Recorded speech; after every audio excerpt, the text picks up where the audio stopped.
This is the microbiology lab, so we're just going to go over some general safety things that we use here in the microbiology lab, but a lot of these are standard for any type of a science lab that you would be working with in, and so some of you may be familiar with this. Number one, you walk in the lab, you put your things aside. Do not put a lot of clutter on your work area. You want to keep your work area as clean as possible, uncluttered as possible, just what you need for the experiments you were doing that day. Put everything else away. In this lab, we do have some drawers you can put underneath. It depends on where you are. Some labs will have cubby holes, shelves where you can put your personal items elsewhere. But on the working area, you want it to be as clutter-free. That way, it reduces the chance or the risk of knocking things over, accidents happening. So you'll put your supplies out, whatever you need. When you are done for the day, you will remove the items and then watch your bottles. In this lab, we tend to have two bottles, one with distilled water and then one that has diluted bleach. When you are done for the day, you will use the bleach to spray down your working area and wipe it clean. The idea is to disinfect it after the end of the day before you leave. So just keep those bottles straight. Once again, keep that work area as clean as possible. When you're working, you're going to end up with different waste products. How do you dispose of the waste? It depends on what it is. We have several different ways of disposing the waste. Paper towels, gloves when you're done, those can go in the regular trash can. If it is contaminated, it cannot go in the regular trash can. And then we will distinguish, is it sharp or is it a non-sharp item? Up front in this lab, we do have what we call the sharps container. These typically are always red. This is where you would dispose of any sharp item that is contaminated. Say you were working with bacteria, you're making slides, you would just drop the slide directly in this hole up front here. The slide has the bacteria on it, so it's contaminated and the slide is sharp. If you were working with needles, it would go in here. Do not put gloves in here. Do not put paper towels on here. Number one, they're not contaminated. Number two, they're not sharp. So only sharp contaminated items. Now, if it is contaminated, but it is not sharp, such as a petri dish, what we do is we put it into the solid biohazard waste container. This is foot activated, so you don't have to be touching anything. You just push here. You'll notice there is a red liner bag in here. You just would deposit your petri dishes. Maybe we were using disposable pipettes and those were contaminated. You would put those in there. Now, once again, gloves, paper towels can go into our regular trash cans. There is another type of disposal, and that is for broken glassware. We understand that accidents happen. It's a fact of life. You may be working with a beaker of water, or maybe you're getting a slide out to prepare a stain, but you haven't put the bacteria on it yet.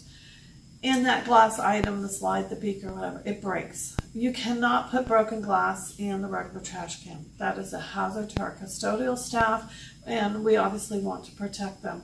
So broken glassware will go into, we have a box over here, which is nicely labeled as broken glass disposal. You just drop the broken glass in here.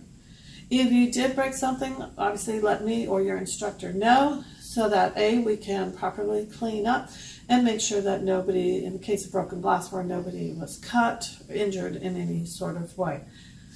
But broken glassware that's not contaminated would go here. If it is contaminated, if it's sharp, it goes in the red sharps container.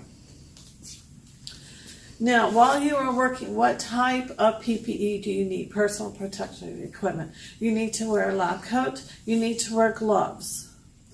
If you do not wear glasses, we have goggles that we provide for you as well. Those are sterilized after every class. If you wear glasses, usually that's sufficient enough. Just to wear the glasses. Depending on what type of a lab you are working in, you may need additional PPE There are 4 different levels of labs that we rate them from level 1 to level 4. This is a level 1. So you are fine just with the lab coat, gloves, goggles. Level 4 is the highest level in terms of restrictions. There's only a few labs in the United States that are a level 4. They are working with the most deadly organisms. So you must be completely suited up. You must have a respirator on, etc., and receive special training to work in those labs. We don't do that here. In terms of people coming in the lab, extra people, your friends, family, etc., are not allowed in the lab. That's for safety. We just try to keep the numbers down. You don't want a whole lot of traffic of people coming in and out. If you need to meet with someone, that's great. Meet with them outside in the hallway. That's fine. As I'm trying to supervise the students, have you guys do experiments, we don't need to have a lot of extra traffic coming in and out. In the lab, when you first come in, outside the door, you will have noticed, hopefully, that there is a trash can. That is because there is absolutely no food or drink allowed in the lab. You cannot even throw away your waste, coffee cups, French fry wrappers, whatever, in the trash can in the lab. That's for the trash can out in the hallway. This is for your protection. This is standard practice. It's actually regulated by federal law for any lab. I don't care where you're working. But bottom line, it's your safety. You are in a microbiology lab. We are working with bacteria and fungi in here. You do not want to be eating. You do not want to be drinking in here. It is not allowed. And that's watched very closely. You cannot have open-toe shoes in the lab.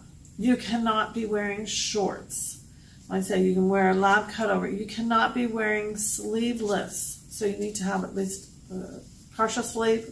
Preferably you have your lab coat on. I always get asked about shorts. You should be wearing a long lab coat.